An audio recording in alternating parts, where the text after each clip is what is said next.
episode 146, I am delighted to be joined by former Dublin Senior Football coach and current performance coach with Leinster Rugby, Declan Darcy. Declan is a decorated player and helped guide Leitrim to the 1994 Connacht Senior Football Championship as captain. He later represented Dublin at senior levels. This episode was recorded in late December 2023 and we discuss all things coaching, performance and his recent studies in DCU.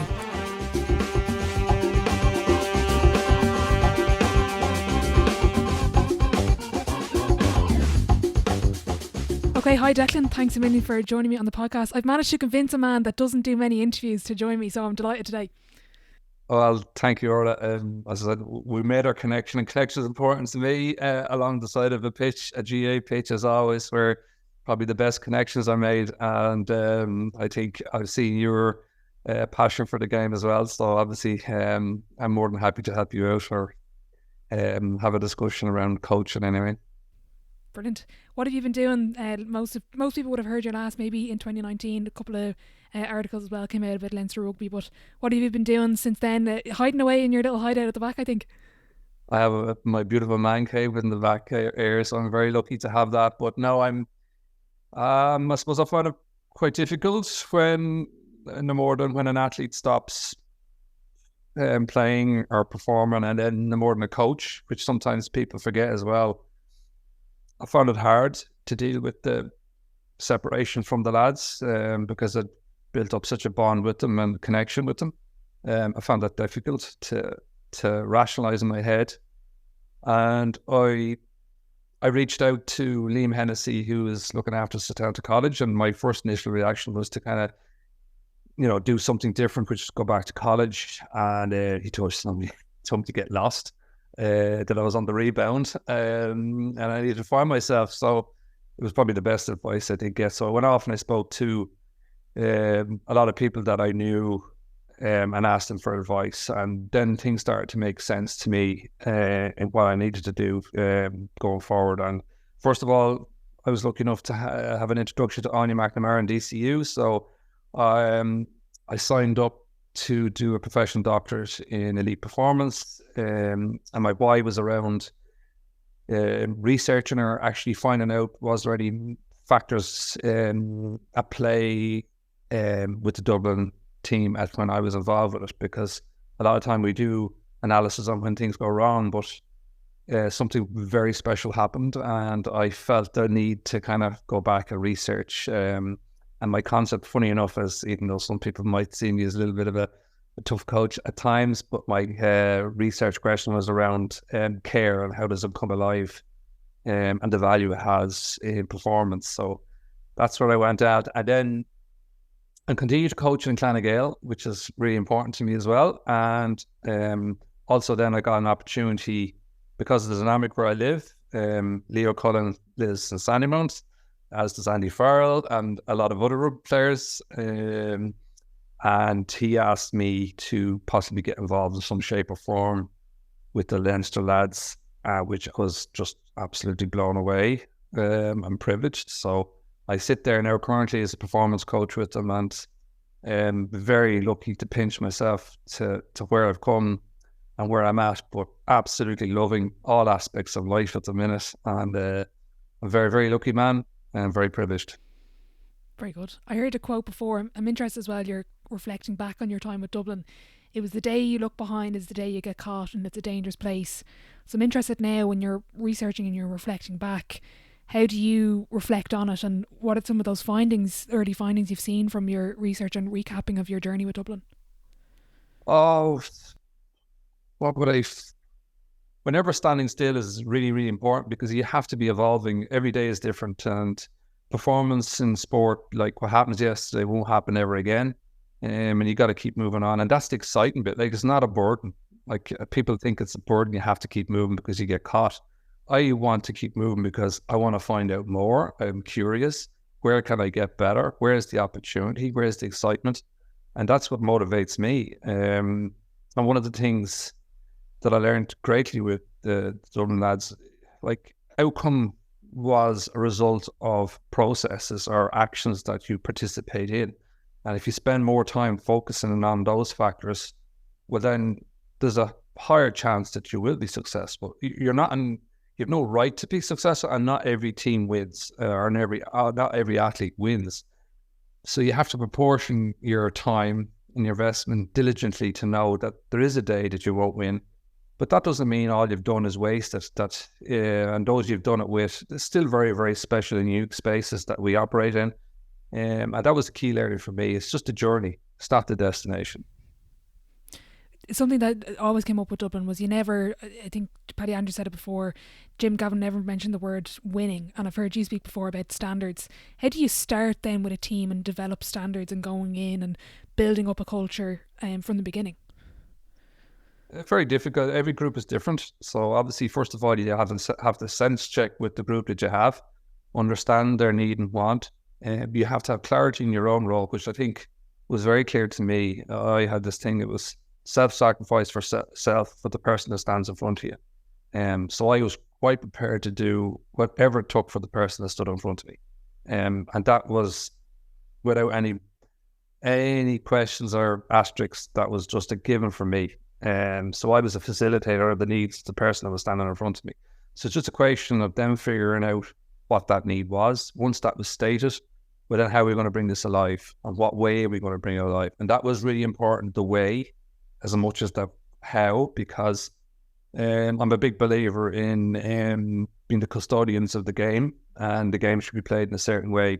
And I believe in that wholeheartedly. And I think it's a much more vibrant and exciting place to be. And particularly with the Dublin lads, they just wanted to be the best performing football team.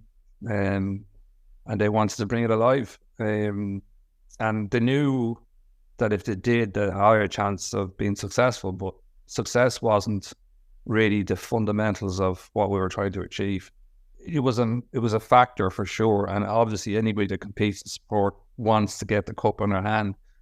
But when you begin to shift and change your thought processes to not being obsessed about winning, it's more likely to come alive, and more likely to come alive in a better way too. So from my understanding, and that care piece, it's gone back to your main focus or role was more to care for the lads, to help them be the best they could be, and everything else will kind of, maybe not everything, but it'll fall into place most of the time. Yeah, well, care. Well, now that I research care is a multifaceted word and notion. Most people think it's a soft notion where it's hugs, support of the athlete and everything else, but it can be a tough conversation. It's a mirrored way of understanding, but it matters. Like, how much does it matter to you? And if it matters to you, you'll do whatever it takes to do whatever it has to be for the athlete that stands in front of you. So that fundamentally is care, and it can be having a harsh conversation. It can be tough love. It can be a case of just taking a guy aside or a girl aside and saying, listen, you're doing really well, and giving them confidence, but I could also give them some harsh words or guidance that's not good enough. It's not the standard. It's not what we expect, and it's not respectful for yourself and the journey you're trying to take on.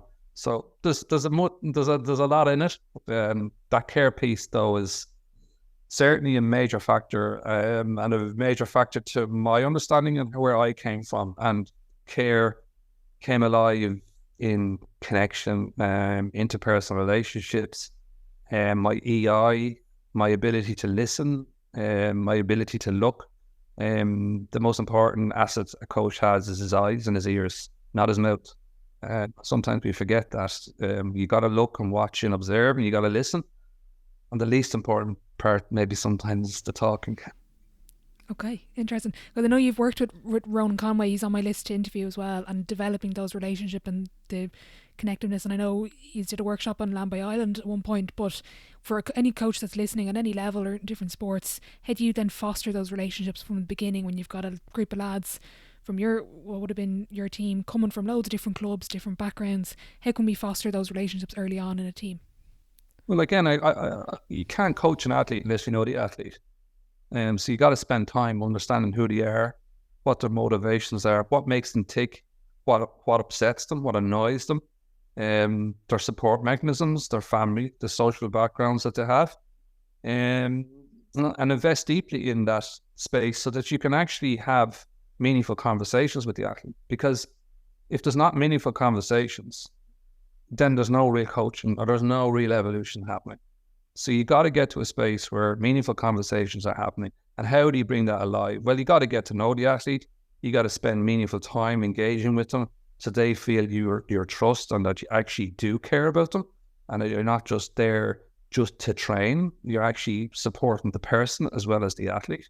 And that's really important. And when that's from the top down, from let's say the coaching group down to the athletes, then it comes alive with them athlete to athlete. So athletes are spending more time understanding the person that's with them, and then they understand the value of why I would spend time to find out who's your girlfriend, who's your wife, how many kids you have, who's your mom and dad, or if I do happen to meet them, I spend a little bit of time engaging with them because I understand the value of creating a connection with them, because it's going to bring us alive as a group. It's going to make us more powerful.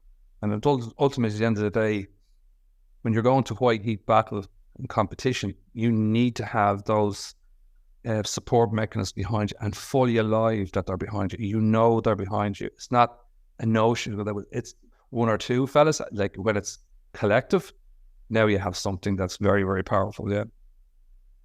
I had a question. I asked a couple of people, I told them I was getting you on, and a couple of questions came through. One of them was about buy-in and kind of discipline. How do we develop discipline? You know, maybe when we're talking about your under 16s in Clonagale, getting them motivation and buy-in. What's that like in elite sport?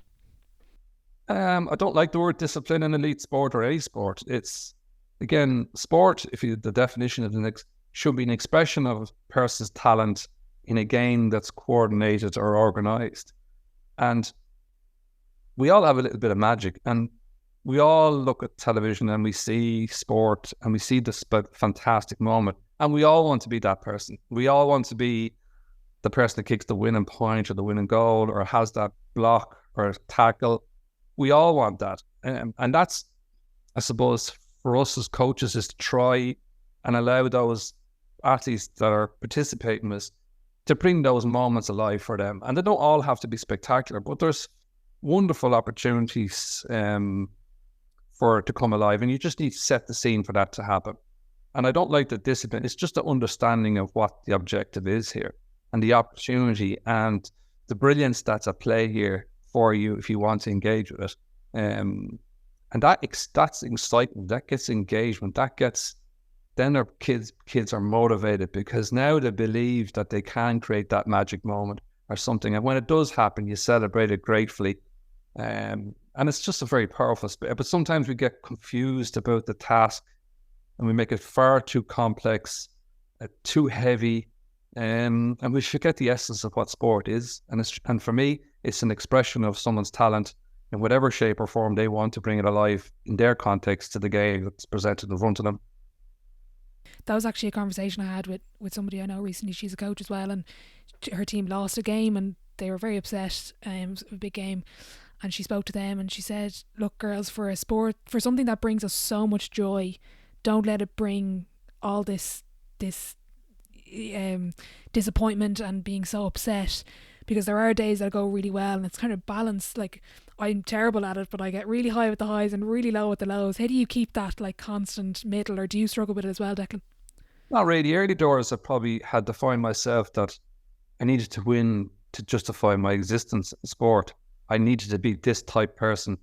But I was chasing an endless game. There's no utopia in sport. There's no day you wake up and you kind of go, I have it. Because there's always another game. There's always another race. There's always another battle. It's a constant wheel that keeps moving. So I've got it into it that I kind of like love the evolution and the journey of it rather than the destination piece, because we're obsessed about getting to the final to see are we good enough or not good enough. And the reality is a lot of us don't get to finals. Some of us do. So it's like it's for me, it's just that bit of just enjoying it and understanding what it is and bringing it alive. It's like that's so important. Yeah. Would you say more when we're talking about your ability and your skills as a coach, and you've been known to be a fantastic tactician, but talking to you now, is your ability as a tactician or your soft skills, is what's more important to you, and what would be your biggest strength, do you think? But preparation for me is 9/10 of the law when it comes to high performance, and there's no getting away from that. Like, we can all have nice podcasts and beautiful books and written by people that have great ideas and lovely ideas, but the reality of it is you've got to work exceptionally hard to be successful. And it doesn't guarantee success, but you've got to put the hard yards in. And I would put my moment of a flag on preparation for sure. It's definitely, I would have worked extremely hard at what I did. I had high motivation. I knew, for me, I needed to provide a need for the athlete in front of me. If I fail to provide that need, I get a disconnect, and then I get withdrawn, and then I have no connection, and then I'm not coaching. I'm gone. So I always had to be ahead of the athlete. So to be ahead of the athlete, I had to always work hard and to make sure that I have everything and the right relevant information for them so that they could understand that that was information that was going to make them better. And once those rules were engaged and that flow of information was provided, I had engagement, and that was important to me. So I suppose I have this ability EI, so I have this kind of, I feel like I can walk into a room with players, I can read them, I can watch their body language, eye contact, everything to their shoelaces, to how they're tied, and quickly scan them. And all I'm doing is gathering the information to know if what I'm about to speak about or put on them is relevant, or is it the right time to do this? Because sometimes we might have something in our head that we feel we need to tell athletes, but if it's the wrong time, the wrong place, and they're tired or too energized, it's not the right place. You just, and I often, funny enough, one of the ways I used to learn this was coaching girls, and I've been coaching girls because my two daughters were playing, and you would have seen me. I lost a lot of time in girls. I don't differentiate between girls and boys. I call them athletes. But they come down, and the energy was just like sunlight to come down, and they're absolutely wired. And you have this training session, and you're kind of going, if I start telling them to go to line up behind this cone at 12 years of age, or over here, you know what? I'm going to throw all that out the window. We're just going to have a game, because it's the only way I'm going to get them to engage anyway with me. So it's just kind of, I always liked the bit that coaching kids when you were coaching top athletes.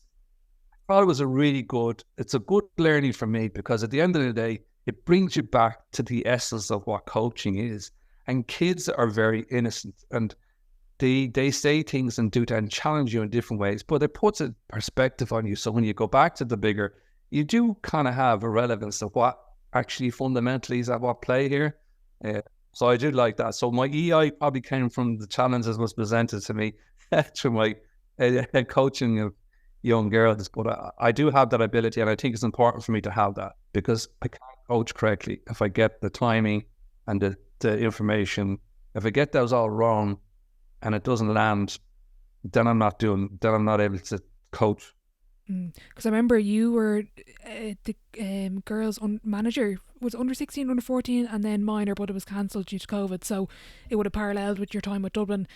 What's the difference? You say they're your only coach athletes, but do you see differences? Now, I am conscious that it's grown men versus young girls, but are there even traits that you see with elite athletes, could be from rugby as well, that are similar across high performers of any age group or any occupation that you've seen, or just these patterns or kind of receipts of success that you've noticed at all?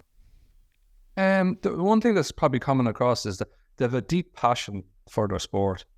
They have an unbelievable desire and motivation. So they bring that alive by their actions, where they spend a huge amount of time on their sport.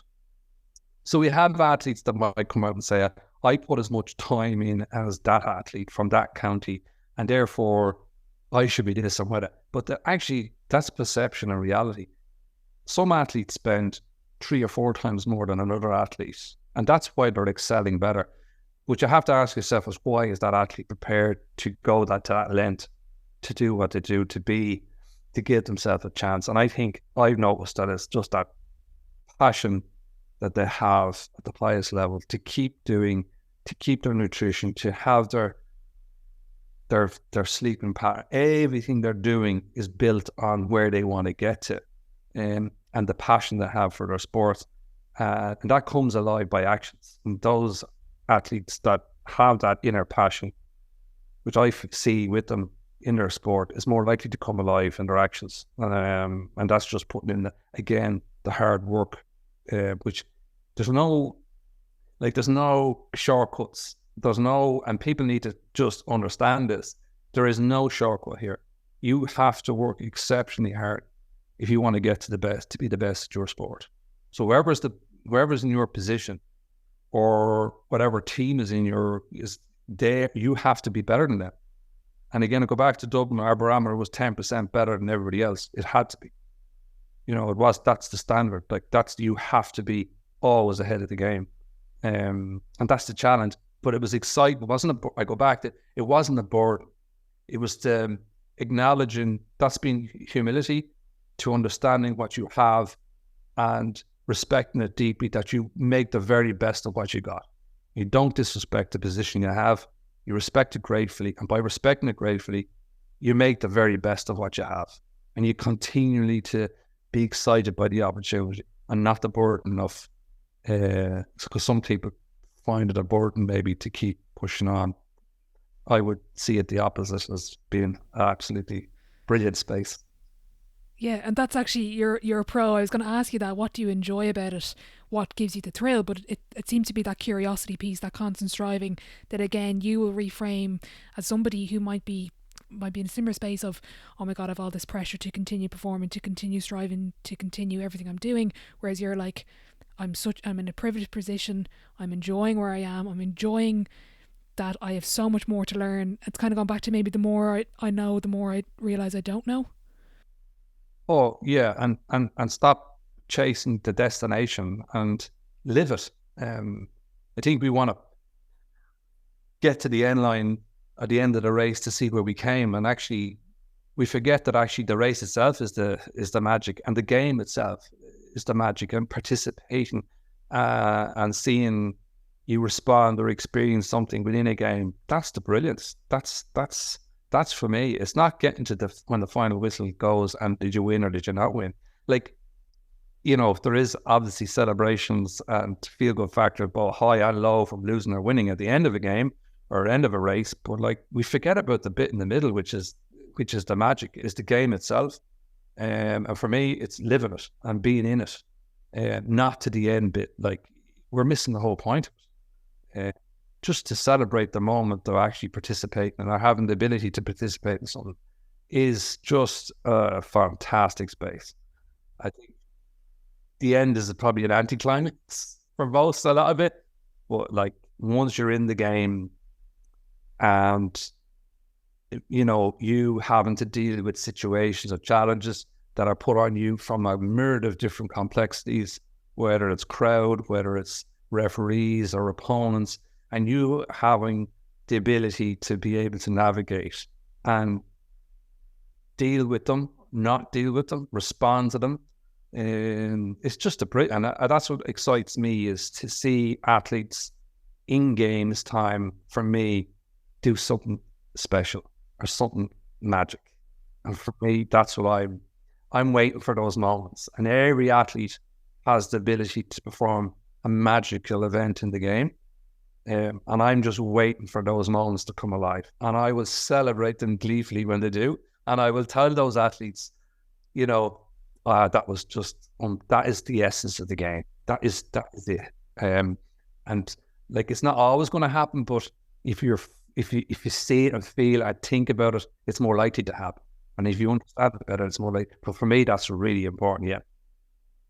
When we looking back, I think it's about 20 years ago now that you took the under-21 team with Jim for the first time. To look back now, what's been the biggest evolution, and even your mindset, and managing those expectations and enjoying it? Was that always the way? Was that something you learned along the way? Was there any kind of pivotal moments or things that happened that changed your mindset or shifted things for you? No, I think, first of all, when you start in the beginning, you're very uncertain. You're not sure. You kind of think, because of the experience you had as a player, you have a certain status to be able to move to the next level. There's no guarantees, because you're a county player or have had a career at intercounty level that you're going to be a good coach. So at the beginning, it's very nervous and you're very unsure and you're not convinced. But as you let yourself evolve and you let yourself be engaged in the process, and again, you paid through diligence, you have a clarity of purpose, you know your philosophies, you're very clear in them, you're aligning them, and then you start enacting them. And then as the process builds, you get more confidence. And you're, as Jordy, no more than any athlete or coach, if you happen to get a little bit of traction, you validate yourself and you're able then to get to the next gate and the next gate and move forward. But like when we started off, like there was lots of times we did I think in our second year, I think we got beaten by Meath in the first round of a championship, and that was knockout. So we were out beaten on the first ticket, like an under 21 competition. Once you got along in the journey, you were allowed to get more involved with the athletes and the team evolves better because it's difficult competition. But if you were knocked out early, you didn't get any opportunity to coach the lads. So, but as the journey, and we were lucky enough then to have some successful longer journeys, which then got us a little bit of traction and gave us confidence then to move forward to. And then obviously people saying, well, the next stage is you're line, you'll be in with the senior team or whatever else, and that took its own pathway. But there was no, at the beginning, there was no kind of like, we're going to be, no, absolutely not. If anything, it was the opposite, kind of, oh my God. Oh no. Oh, geez. Pressure here. Oh no, completely vulnerability. Oh, complete and utter. And no, because all of the legacies, particularly Dublin, have had powerful coaches or people involved with them. And you were kind of just kind of, geez, if there's a day that we could even get to an All-Ireland final, but that felt like a gazillion miles away when we started. Well, if I went back to a player that played for you back in 2003 and asked, what was he like? What would he say? Is it completely different to you now? Is it what would the answer be?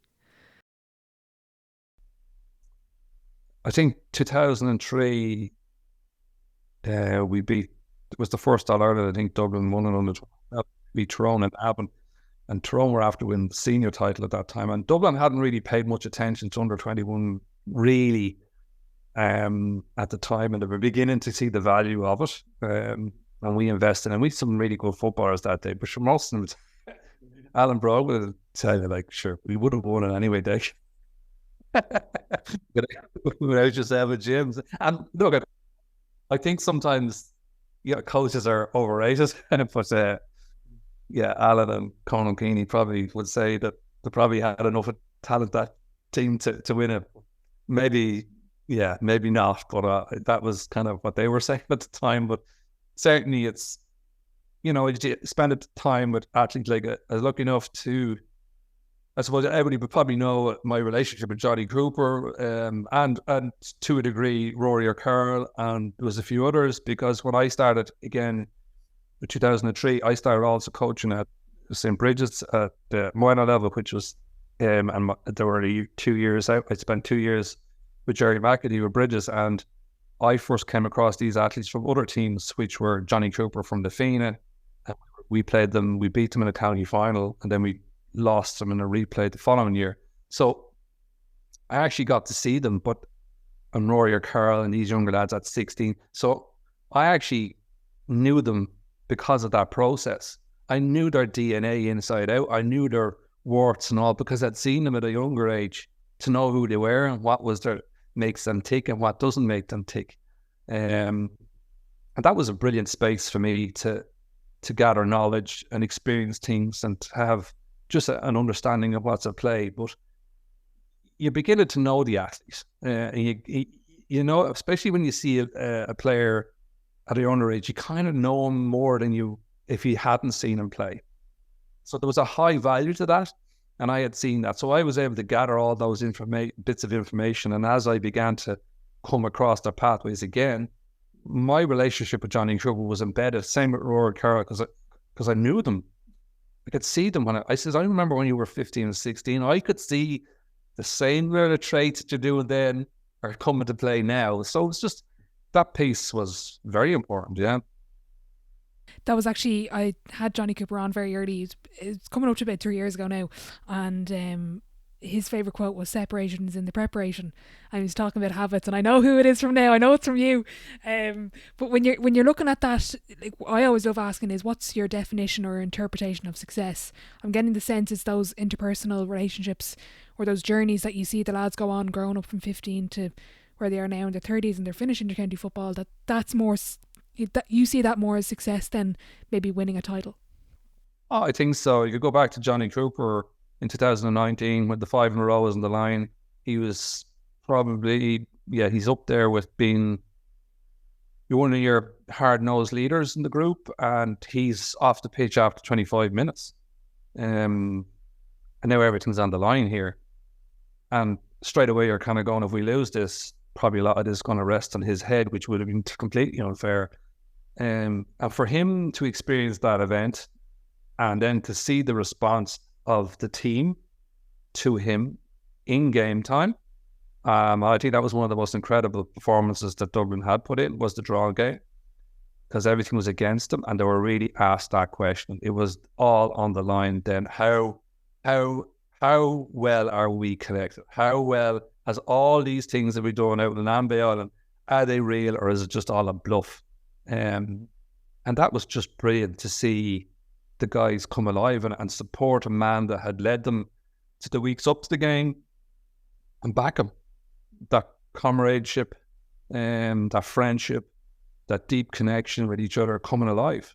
You know, they were fighting to get another chance for him, I believe. And I think it was very powerful. And then to see, we were very lucky to get the chance to do it again, but because the lads have put such a big effort in, they earned the right to get another chance.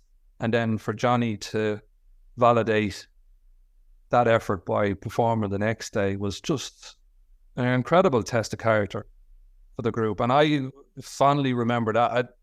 It's not so much about the 5 in a row, which I think obviously is very historic, but it was how they came about, the challenges and the response that team and the charisma they showed to get that was critically important. And I all remember back to Kerry and when they were about to break it and they get the Seamus Derby pushing the back and they fall at the last hurdle, and we didn't want to be that team, and that's why we invested heavily on the connection piece, because we knew there was going to be turbulence.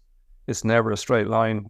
When the turbulence came, we were road tested severely, and the truth came alive in the group. And that charisma piece, I keep going on, the connection, deep value for each other and the purpose that we were trying to achieve.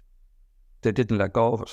And for me, that was the brilliance when I look back, and not the winning of the 5 in a row. When you're in that space in 2019 and you're starting out the year, and obviously all the outside noise was 5 in a row, and you're very good at blocking that out, but when you're talking about purpose, what was the purpose that season? Just to be the best performing Gaelic football team in Ireland.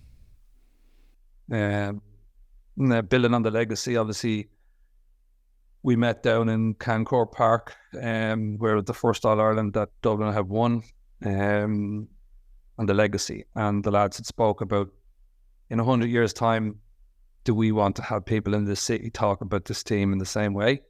And they bought into that. They all turned up in their club gear, which is really important to understand where they came from and the respect for the position they held and how lucky they were to be where they were, and the ability to understand that they were lucky, and that to respect that position, they needed to understand their purpose.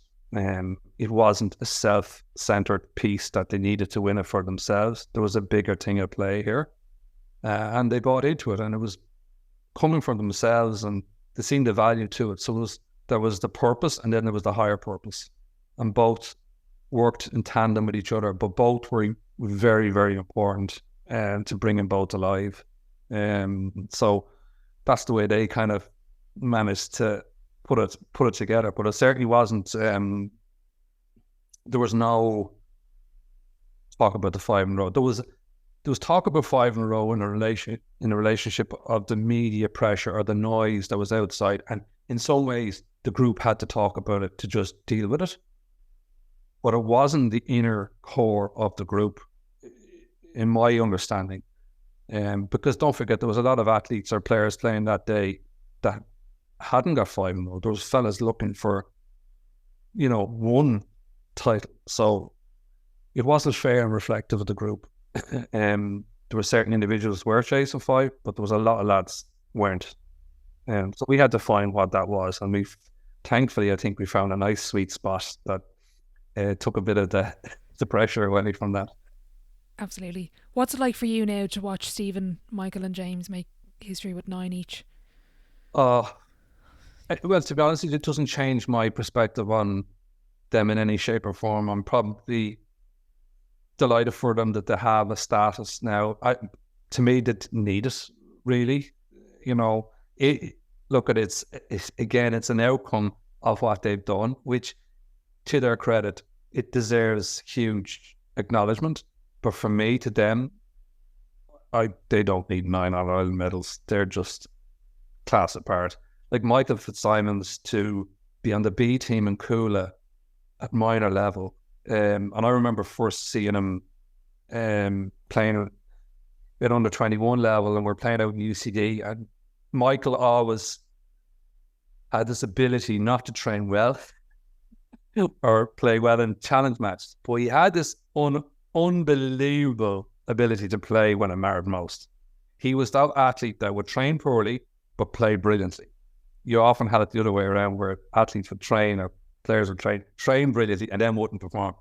Michael had the opposite, and he was just unbelievable. Now, he won all his medals, and he trained to be a physiotherapist, and he didn't really like it, funny enough, and then he went back and trained to be a doctor and to win All-Ireland medals. And I go back to work and application, and for any young person to consider the capacity someone has, it's limitless, because someone to win 9 All-Irelands and train to be a physiotherapist and a doctor is just like, it gives you an insight to what his philosophies to work.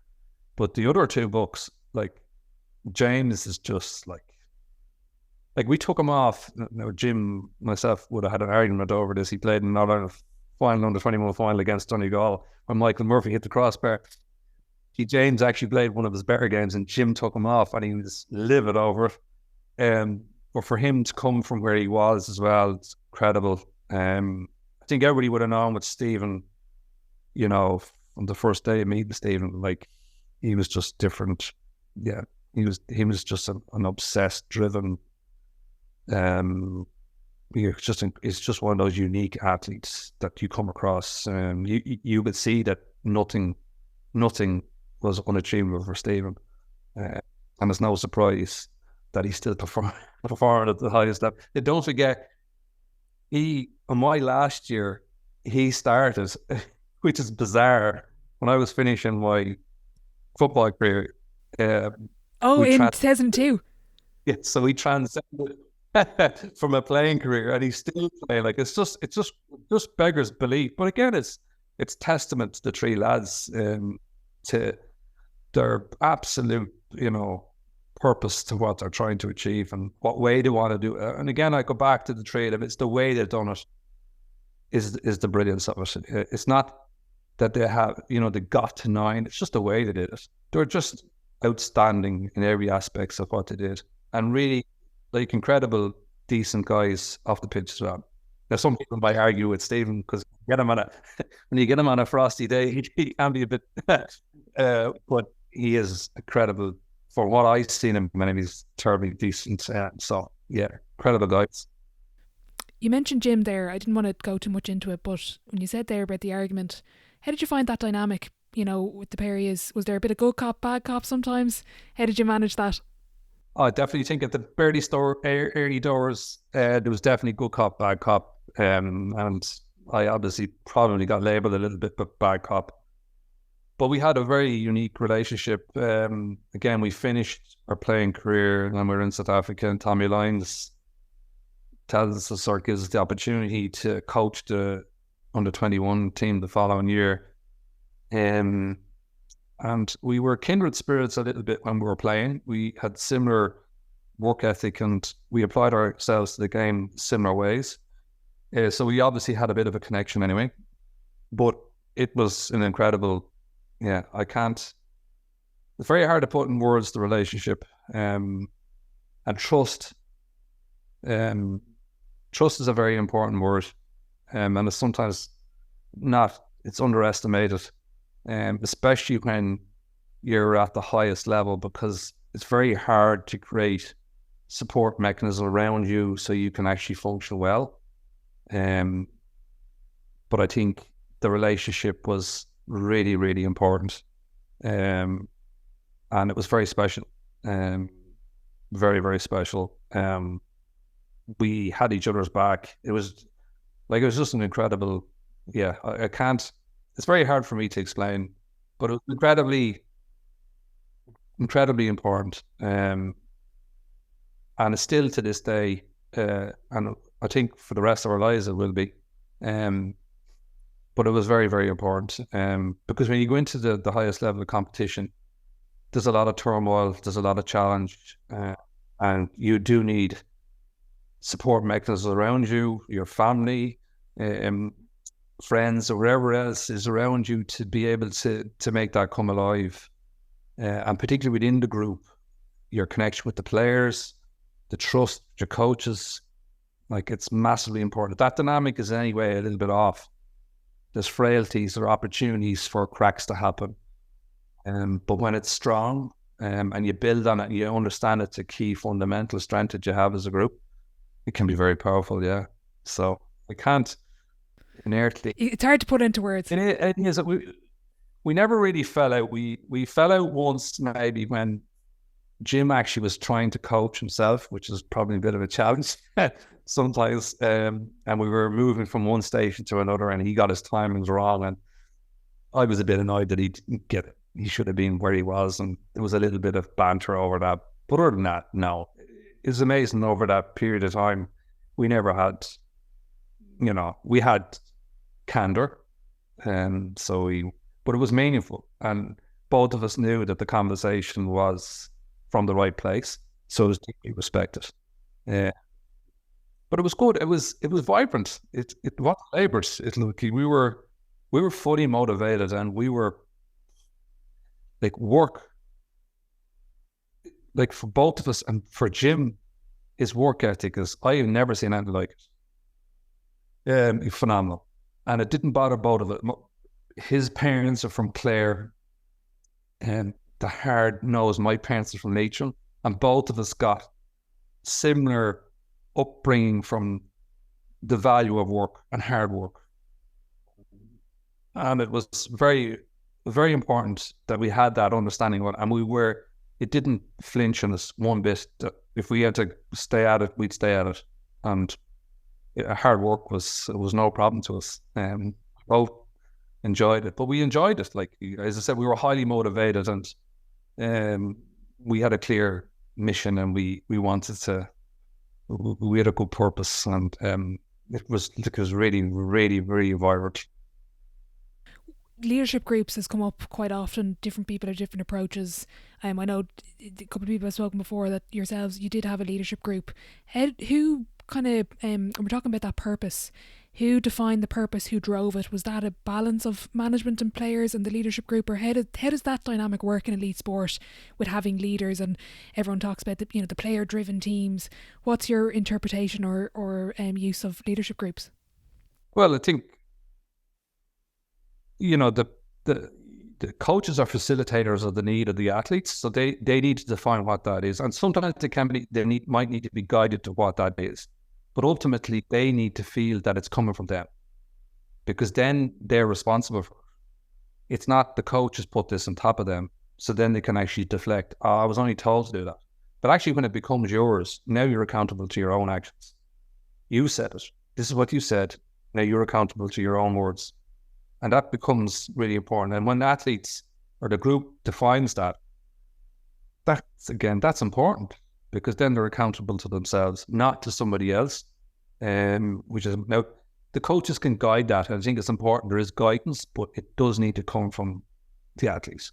So leadership groups are quite important. They're kind of a relay feedback literacy piece of information loop from coaches to athletes coming back to coaches. So they're important and they need to be relevant to the group. So dynamics, you should have a young guy in middle ground experience, but they should capture the group in totality. And they should all be input in different types of characters, not all the same. Because like Jack McCaffrey has a equal value off the pitch sometimes as he does on it, just by his dynamic. And that's really important to understand as a group what binds them and brings them together, because you need a couple of guys with a bit of crack. You need the driven lads. You just need to get the balance right. So you need to capture that. What does that look like? You need to pull it out of them, and you need to set the leadership group so they understand it's coming from them. They need to define their purpose. They need to define their mission, and then off they go. And then the coaches then can hold them accountable to that they've created themselves. But that's autonomy. And it needs to be guided from the coaches for sure, but it needs to come from the athletes, and they need to firmly believe it's theirs. And then they're accountable to that. But again, it comes back to the vibrancy piece. It's not something like in school that the teacher says, you must learn the tables by Friday at lunchtime and you're going to be tested. Like, this is something for them to create, that they actually are just, when they see a picture that they've created or some word or a statement, they're actually completely invested in. They're actually excited by bringing it alive, as opposed to, oh, Jesus Christ, if I don't do that, I'm going to get, we're going to have to be training for 10 days in a row or something. That's not what it should be about. No. Yeah. So you weren't at the top of the room with the blackboard going, do this, and this. No. Well, yeah. Well, no. And I'm a bit of a devil. I hate, if I come into a group, I'll sit down. I won't stand in front of them, because first of all, in the early doors, I used to, but I didn't understand the dynamic of what actually was happening straight away. So you stand in front of a group, it's a power dynamic. Straight away, you're guiding, or you have more information that they have. And for me, the players that play the game have the information. They have the knowledge. I don't. I played the game 300 years ago. It's a completely different game now. The power is in the players. So they need to speak. They need to talk. They need to understand. It's not this person that's being the coach that's not playing the game. He ain't playing the game, or she ain't playing the game. So how can they really know what's going on in the game? Like, we can't. We're not participating in it. Those that participate in the game need to speak up about what it is, what they feel, what they sense, what they understand, so then they can come alive and make sense of it. Now, I think that's really important. So I'd be kind of firm believer at the end of a thing was not to stand in front of them, like as if to state that I know more than them. I'm the person that knows the least in the room. That's the facts. The players know the most. But my role was to pull that out from them and to facilitate conversations so that they could explain, articulate to each other, to themselves, the understanding of the game, the purpose, and how they were going to bring it into life. That was very important. But I was the least most important person in the room, or I had the least relevant information sometimes. It was important to know that. But sometimes coaches get up and they kind of, just by their dynamic, they're stating, I'm the higher authority here. I know more than you. And sometimes it's not, I don't believe in that, because the coach doesn't play the game. The players play the game. So they need to know. And how do you find out that they do know? And I think unless you hear them or listen to them, you can't really know, because otherwise they could be nodding at you. Usually when you're in a meeting, the nodding dog syndrome. I have it. Yeah, I understand completely. And they go to, what's he after this? He's after listening to me there. He's after doing the complete different one. Yeah. So I'm the least most important person in the room. And once I understood that, it was very important for me as a coach to understand that, because then I could position myself correctly, and my language changed, my tone, because I understand the value of, if I come in aggressive or I come in overpowering, I was putting stuff on the group that I didn't need to. So I had to reflect on myself and how I was presenting myself. Because if I presented myself in a certain way, I would create a certain anxiety or an unnecessary ease with the group. So it was really important for me to understand that, yeah. When did that switch? And I'm interested, you said reflect, and it's something I'm trying to get into more of a journal from Paul Kilgannon. It's all about reflecting as a coach. But how do you reflect as a coach, and when did that switch happen for you? It's constantly moving. So you kind of always at times want to, find out, was I okay? You're still kind of, it's sense check to the players, sense check to your coaches, not presume that what you said is correct and in play. Always, did that make sense? Or asking the coaches sometimes in meetings will ask one question and what did you see there? And player might respond, but it needs a second question and possibly a third question to actually get the real information that's at play here.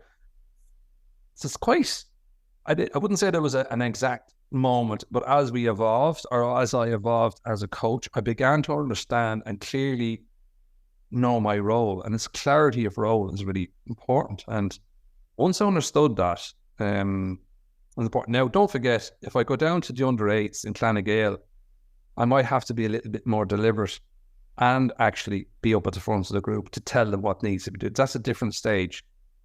Maybe so at minor level or whatever. But if you were a 28-year-old inter-county player, he has a bank of experience already, and he needs to be coached differently than a kid at 20.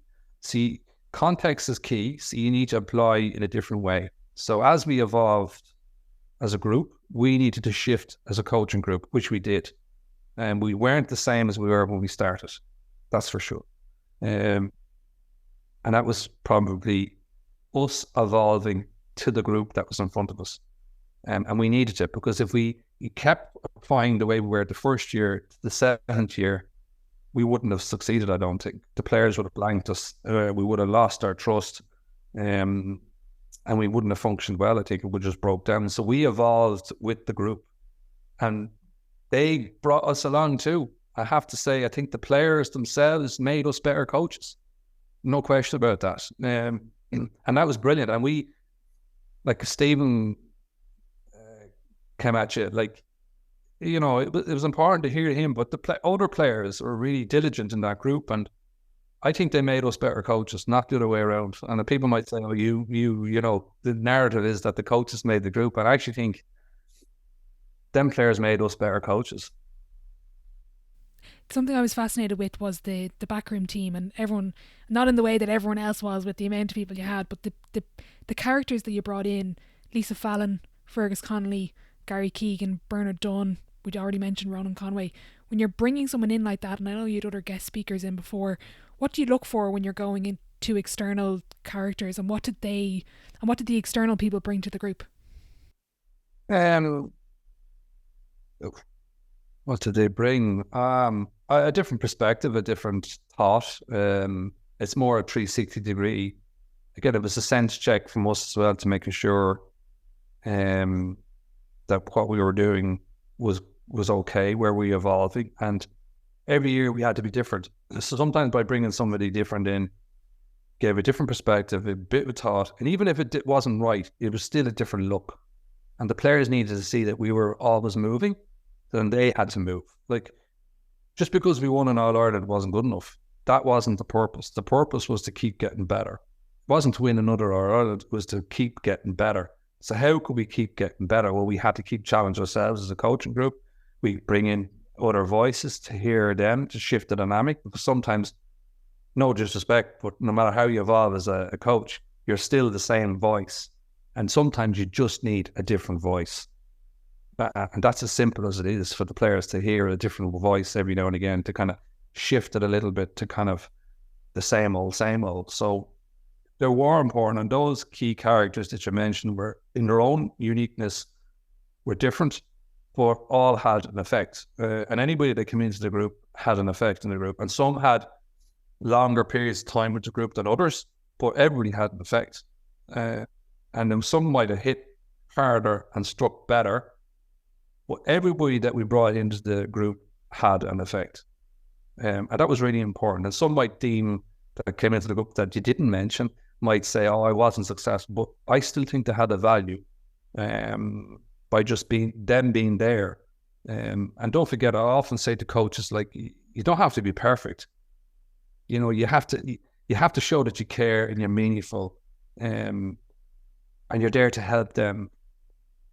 And the players will be okay with that. You don't have to be this perfect that comes up and speaks like this Winston Churchill quotes everything. That's just not, they don't, because they're vulnerable themselves.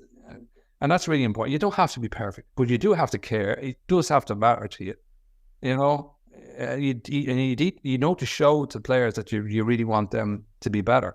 And once they get that sense, there's an acceptance then piece. But all of those people that you did mention had, in a variety of different ways, different impacts, but all had massive part to play in the journey that we had.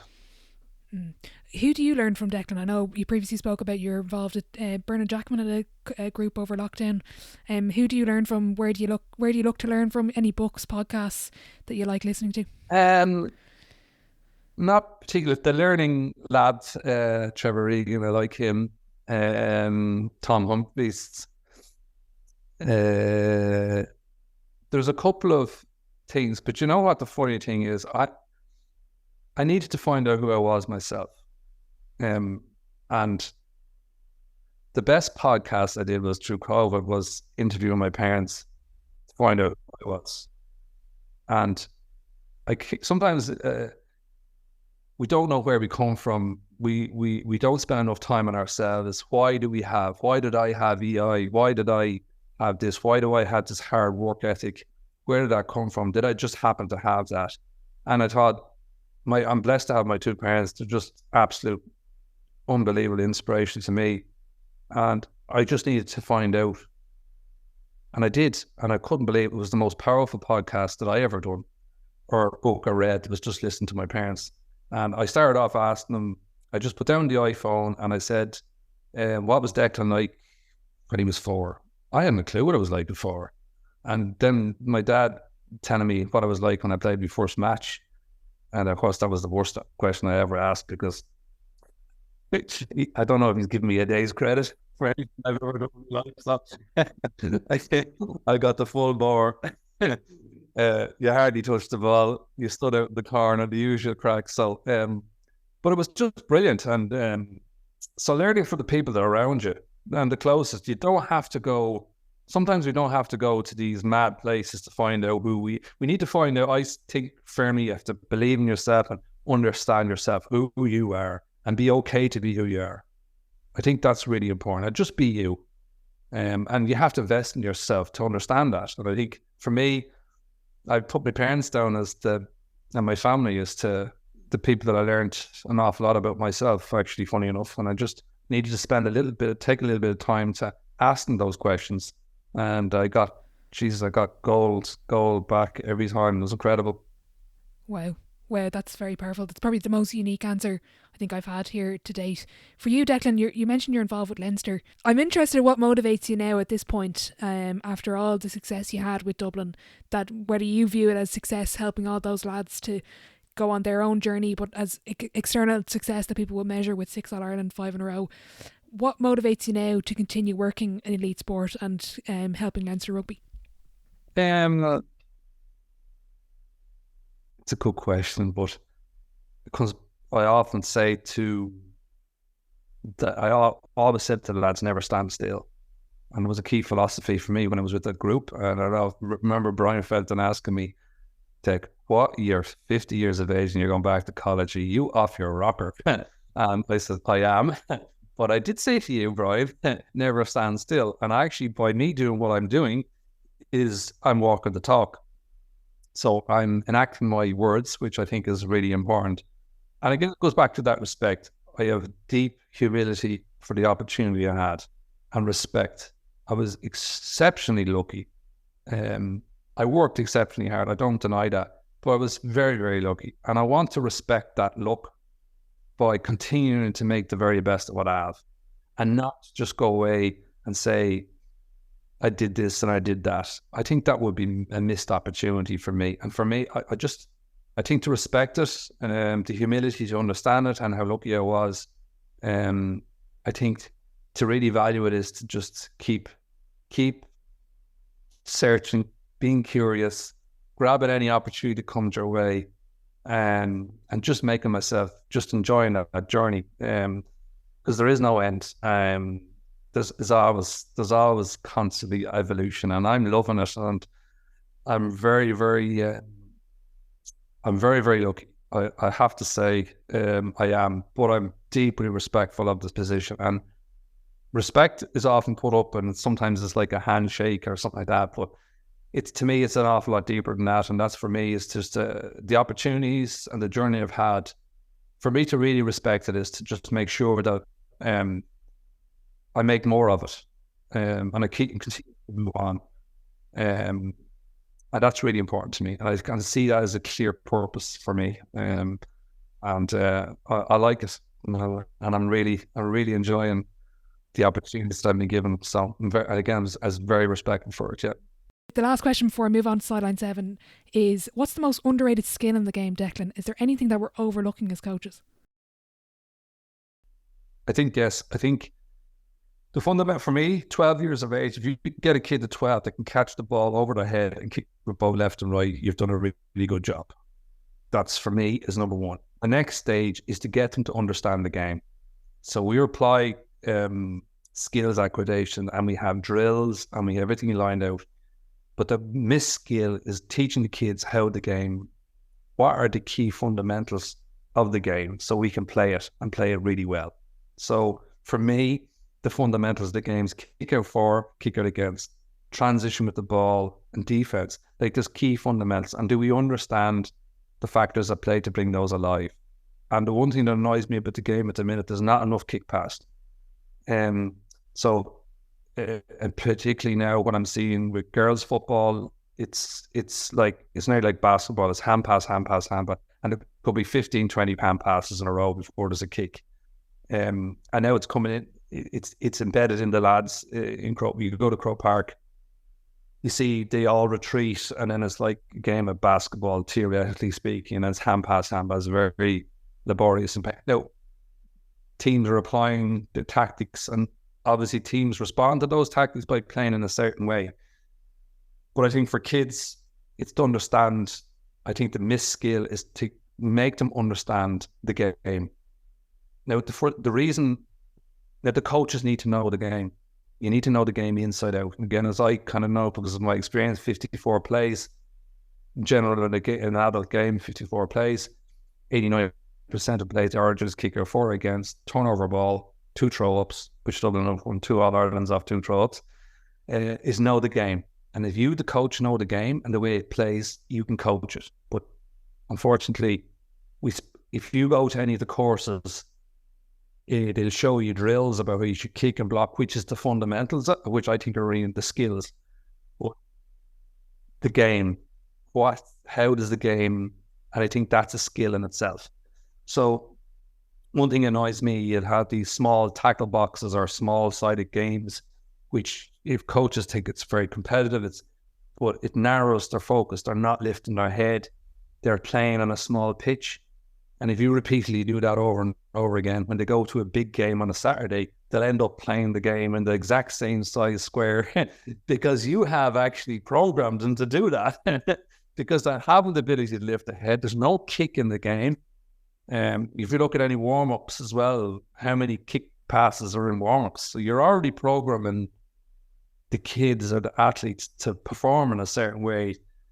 I think we need to spend a lot more time explaining to the kids the fundamentals of the game and what comes and why do we score goals, how come goals come, and for me it's quick transition, getting the ball into the danger zone. How does that happen? Kick pass, and that's creating one-on-ones and executing. Like, I think that side of the house needs to come alive more. Brilliant.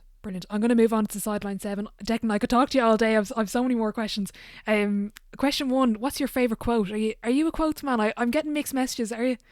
I'm not. I like a bit of poetry, so Seamus Heaney, digging is probably. Oh, that's a great one. I love that one because again, it's the essence of the son looking at the dad working hard, which I've seen in my life, and obviously the digging is searching and looking, and that's another philosophy for me. Keep digging, keep looking, keep finding, being curious, and that's me. I kind of think I like that philosophy. Keep digging. Very good. Question 2: what's the best sporting event you've been to, and you can pick one as a fan and one that you've been involved in? Well, definitely one as a fan, and it was a difficult year for me. But when Stephen Cluxton kicked the winning point against Kerry, my sister passed away that year, and I wasn't probably went to the game. I wasn't that much interest, but brought my sister's son to the game, and like what, I just I was breathless before Stephen took the kick, and it was what an emotional, because at that stage Dublin really hadn't successful, so they had broke. It was their first one in a while, and oh man, it was such a special place to be that day. It was actually surreal and unbelievable that they were going to actually win it. But for the way it happened, it was just the emotions of everybody around was just incredible. It was just a very, very special day that day. Yeah. Anything that you've been involved in as a coach? As a coach, I'd probably have two. It's probably, as I said, the 2019 drawn game, and then my under 16 girl was in Clanagale playing Foxrock Cab out in to we were unbeaten. But the bizarre thing about the league at the time, we're playing for the league, we had to win the game to win the league. It was like it was the last game.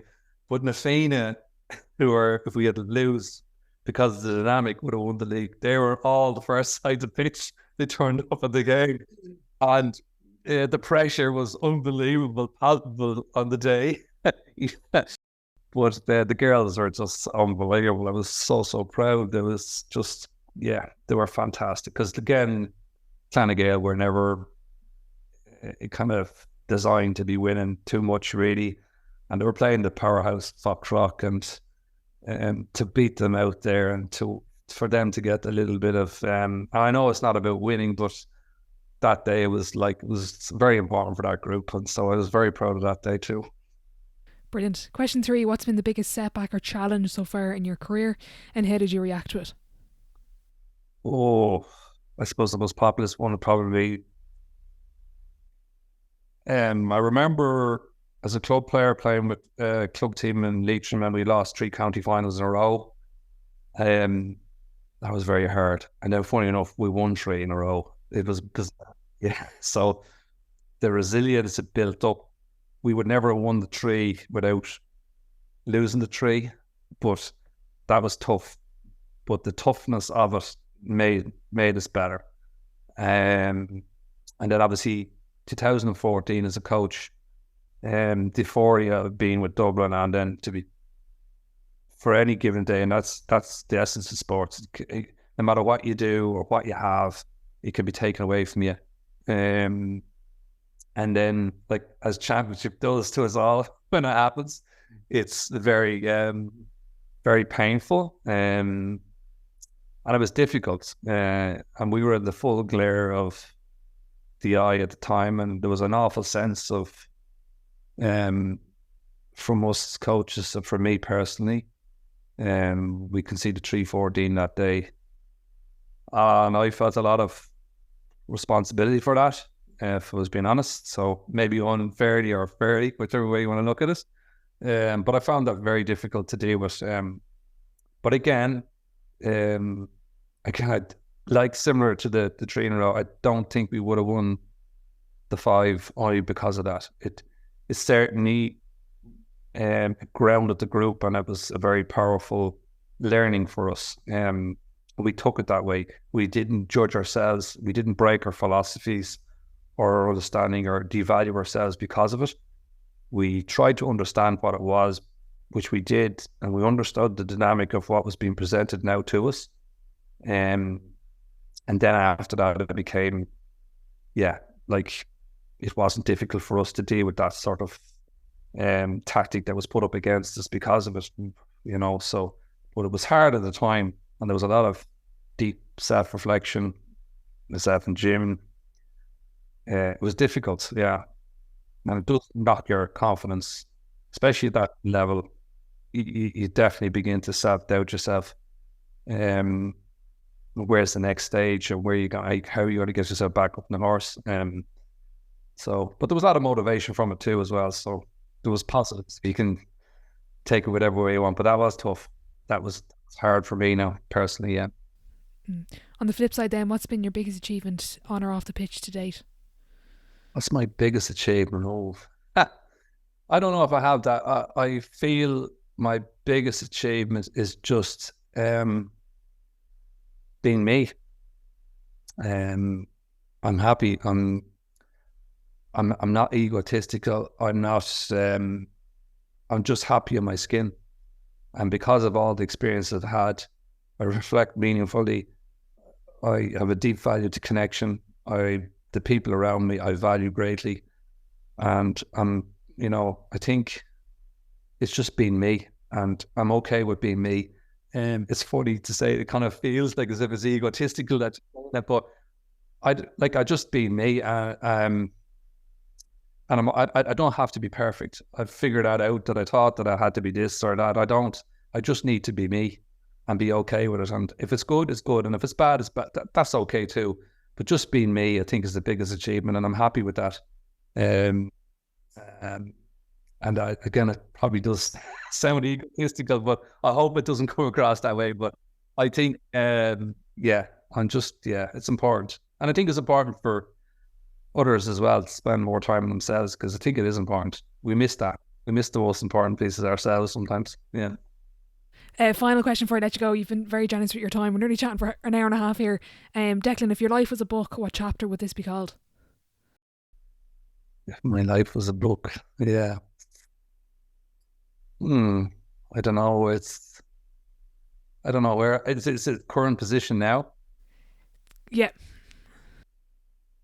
Oh man, chapter. Great question. I don't know what that answer would be. My life was a book. It's just never end. Like for me, it's never ending. It's kind of like, it's never ending. Like it's just never ending. It's just, I don't know how to explain it. It's just, I suppose for me, it'd probably be just the excitement of the opportunity, you know, what's possible. It's never, tomorrow is going to bring you know, I'm lucky enough to be, I'm now going into work with the Leinster lads tomorrow. So I'm very, very, you know, anything could happen with those lads. They're just a brilliant group. Something could turn its head and conversation could occur. It could be just a brilliant experience tomorrow. So I'm looking forward to that. So yeah, the opportunity. Brilliant. Declan, thanks so much for your time. I really appreciate it. And best of luck with everything moving forward. And I hope you have a great Christmas. Thank you. Thank you, Laura.